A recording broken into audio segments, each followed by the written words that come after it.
नमस्कार मित्रांनो, स्वागत आहे तुमचं आपल्या युट्यूब चॅनलमध्ये. मित्रांनो, काल फलटणला बुलेटचं मैदान झालं आणि या बुलेटच्या मैदानामध्ये खूप चांगल्या चांगल्या शर्यती आपल्याला बघायला मिळाल्या आणि या बुलेटच्या मैदानाचा एक नंबरचा मानकरी ठरला आपला घरनेकीचा राजा आणि त्याच्याबरोबर पळाला शिरसवडीकरांचा रायफल. मित्रांनो, दोन्ही बैल यंदाच्या संपूर्ण सीझनमध्ये तुफान फॉर्ममध्ये आहेत आणि त्यांनी एक नंबर केला, तर त्यांचं खूप खूप अभिनंदन.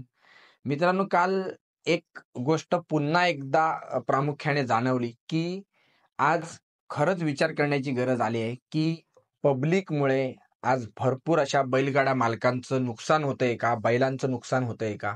याच्यावर आम्ही मागे देखील व्हिडिओ बनवला होता, की तुम्ही आत्ता तरी थोडाफार पब्लिकने विचार करायला पाहिजे. मित्रांनो, काल मैदानामध्ये सेमी क्रमांक 7 मध्ये काल आपला बकासूर आणि निंबाळकर सरांचा सुंदर ही गाडी काल या फलटणच्या मैदानामध्ये पळत होती. गाडी सुंदर पळत होती, गटाला अतिशय सुंदर पळाली आणि सेमीला त्यांनी सुट्टा निकाल घेतला होता. परंतु सुट्टा निकाल घेऊन सुद्धा काही अतिउत्साही जे पब्लिक म्हणतो, की त्याच्यावर काल सेमी क्रमांक 7 मध्ये आपले सर्वांचे आवडते समालोचक सुनील मोरे सर यांनी देखील काल टीका केली, की अतिउत्साही पब्लिकचा तमाशा. आणि मित्रांनो, ही गोष्ट खरीच आहे, की आज कित्येक मैदानामध्ये बघतोय आपण, की मागे मग आपल्या मथुरच्या बाबतीत झालं होतं. आता वारंवार बकासूरच्या बाबतीत 2-3 वेळा काय जास्तच वेळा आपण म्हणूया झालंय, की अतिउत्साही पब्लिक एवढ्या राखीव तास ठेवून सुद्धा ते राखीव तासामध्ये येऊन उभे राहतात आणि जेव्हा बैल एकदम मोक्याच्या निकालाच्या ठिकाणी जातात, तर त्या ठिकाणी काहीतरी हातवारी करतात, मोठ्या मोठ्यानं ओरडतात, टॉवेल वरती करतात. मित्रांनो, ती मुकी जनावर आहेत. त्यांना थोडा जरी इकडे तिकडे काहीतरी जाणवलं, की ते भुसतात आणि ते दुसऱ्या फाटीमध्ये निघून जातात. आणि मित्रांनो, ह्याच्यावरून जर तुम्ही बघितलात ना, तर त्या मालकांचं खूप मोठं नुकसान होतं. आज तुम्ही काहीतरी वात्रट चाळे करता आणि त्याने ती बैल बाहेर जातात, त्यांचं नुकसान होतं. मित्रांनो, तुम्ही स्वतः बैल पाळून बघा, त्याच्या पाठी मेहनत करून बघा आणि एखादी गोष्ट मेहनत करून जेव्हा आपण एखाद्या आपल्या बैलांच्या चुकीमुळे न असता काहीतरी लोकांच्या चुकीमुळे जेव्हा आपला बैल जेव्हा बाहेर जातो, तेव्हा त्याचं दुःख तो मालकच समजू शकतो. मित्रांनो, आपण एक विचार केला पाहिजे, की आपण एक प्रेक्षक म्हणून किंवा एखाद्या बैलप्रेमी म्हणून किंवा बैलगाडा शर्यतप्रेमी म्हणून जेव्हा मैदानामध्ये जातो, तेव्हा खरोखरच आपण बैलगाडा शर्यतप्रेमी आहोत का? याचा तुम्ही प्रामुख्याने विचार करायला पाहिजे. मित्रांनो, काल जर तुम्ही बघितलात तर सुंदर आणि बकासूर कसली जबरदस्त जोडी पळत होती आणि खरंच असं वाटत होतं, की जो स्पीड त्यांनी सेमीला लावला होता ना, त्या स्पीडनं जर ही गाडी फायनलला जर पळाली असती, तर काल बकासूर आणि सुंदरने 100% काल एक नंबर केला असता. परंतु काहीतरी असं घडतंय आणि त्याच्यामुळे चांगल्या चांगल्या बैलांचं नुकसान होतंय. बकासूरच्या बाबतीत तर आपण भरपूर वेळा बघितलंय, की पुसेगावच्या मैदानामध्ये पण आम्ही बघितलं, की अतिशय सुंदर मैदान चाललं होतं.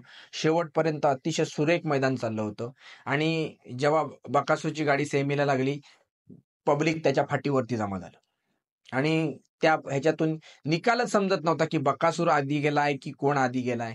मग मित्रांनो, इथून तुम्ही का नुकसान करताय बैलांचं?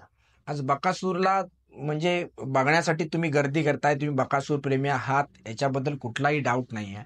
पण आपल्या अतिउत्साहीमुळे जर आपण ज्या बैलाला बघायला जातोय, त्याचं जर नुकसान होत असेल, तर मग आपण त्या बैलाचे समर्थक आहोत किंवा त्या बैलाचे प्रेमी आहोत असं कसं म्हणू शकतो? जर आपल्या अतिउत्साहामुळे तो बैल जर बाहेर जात असेल, तर मग काय मजा आहे?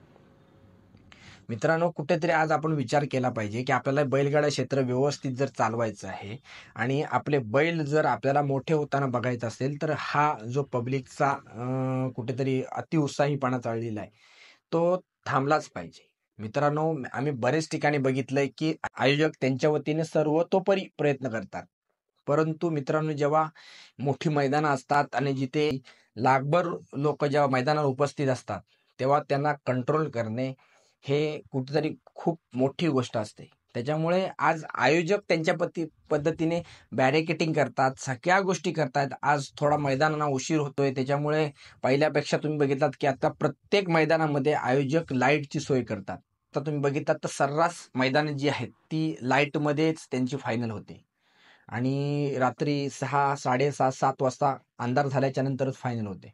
पण आयोजक सर्वतोपरी प्रयत्न करतात. परंतु आपण एक बैलगाडा प्रेमी म्हणून म्हणा किंवा एक बैलगाडाचे आपण समर्थक म्हणा किंवा आपण एखाद्या बैलाचे समर्थक म्हणून जेव्हा आपण मैदानामध्ये जातो, तेव्हा खरोखरच आपण त्या स्पर्धेला कुठं गालबोट लावत नाहीयेत ना, ह्याचा प्रामुख्याने आपण विचार केलाच पाहिजे.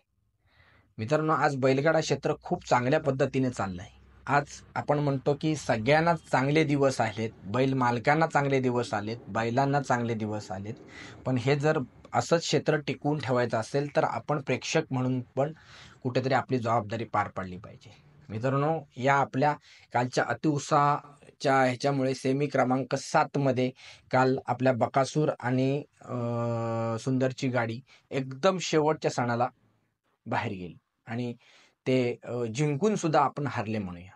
मित्रांनो, हे कुठेतरी थांबायला पाहिजे आणि आपण सर्वजण आशा करूया की सर्व आपले बैलगाडा जेवढे जेवढे काय प्रेक्षक आहेत किंवा जेवढे बकासूर प्रेमी आहेत किंवा सर्व बैलगाडा प्रेमी आहेत, ते ही गोष्ट समजतील आणि येणाऱ्या ज्या काही शर्यती आहेत त्याच्यामध्ये नक्की ते आयोजकांना मदत करतील आणि स्वतःहून का होईना आपल्या आजूबाजूचं जे पब्लिक आहे त्यांना थोडासा कंट्रोल करण्याचा प्रयत्न करतील आणि हे बैलगाडा क्षेत्र असंच पुढे चालू राहण्यासाठी मदत करतील. बाकी याविषयी तुमचं काय मत आहे ते आम्हाला कमेंट बॉक्समध्ये नक्की कळवा आणि व्हिडिओ आवडला असेल तर व्हिडिओला नक्की लाईक करा, शेअर करा आणि आमच्या चॅनलवर नवीन असेल तर चॅनलला सबस्क्राईब जरूर करा. धन्यवाद.